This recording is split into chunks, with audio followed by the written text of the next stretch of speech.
وَلَقَدْ أُوحِيَ إِلَيْكَ وَإِلَى الَّذِينَ مِن قَبْلِكَ لَئِنْ أَشْرَكْتَ لَيَحْبَطَنَّ عَمَلُكَ وَلَتَكُونَنَّ مِنَ الْخَاسِرِينَ.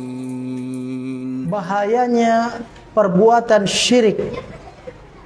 Terkadang manusia dari masa ke masa, dari zamannya Nabi sampai zaman sekarang, kalau dikatakan jangan berbuat syirik, mereka berkata iya, kita nggak akan berbuat syirik. Kalau dengan ucapan mereka mengatakan iya, tidak akan berbuat syirik.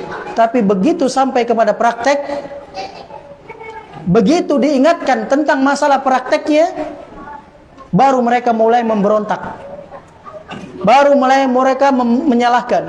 Oh, ini kan nenek moyang kita. Sudah lama kita berbuat ini. Sudah dari dulu. Lihat.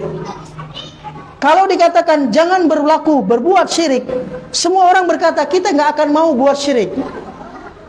Sampai musyrik sekalipun, dia berkata kita tidak akan mau berbuat syirik. Begitu diingatkan tatkala mereka melakukan ritual kesyirikan, barulah mereka memberontak. Mereka berkata, oh ini kan nenek moyang kita. Lihat, ini kan yang menjaga laut. Ini kan yang menjaga sawah kita. Ini kan yang menjaga kebun kita. Ini kan yang menjaga rumah kita. Allahu Akbar. Ini musibah yang perlu kita pahami. Seekor lalat saja kalau dikurbankan kepada selain Allah, orang itu mati masuk neraka. Bagaimana kalau kerbau, sapi dan kambing disembeli, kepalanya diletakkan di lautan, dagingnya dia ambil dengan alasan agar tidak tsunami, tidak banjir. Wallahi, perbuatannya itulah yang mengundang tsunami.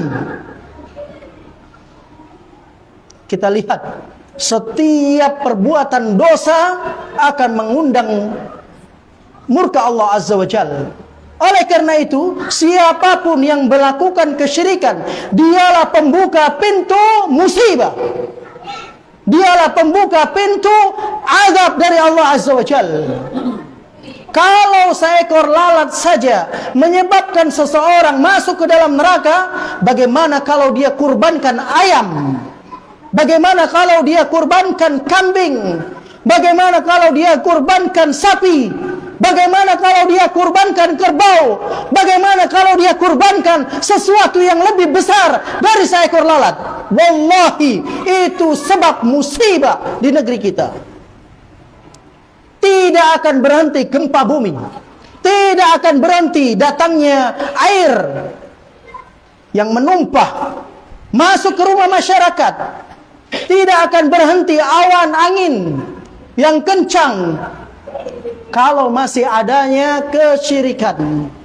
Semua itu akan hilang jika mereka kembali kepada Allah Azza wa Jalla. Jika mereka mau bertaubat, mentauhidkan Allah Azza wa Jalla. Jika tidak, maka musibah akan silih berganti. Musibah gempa belum selesai, datang banjir. Banjir belum selesai, datang tsunami. Tsunami belum selesai, datang gempa bumi, dan seterusnya. Akibat dosa yang dilakukan oleh manusia.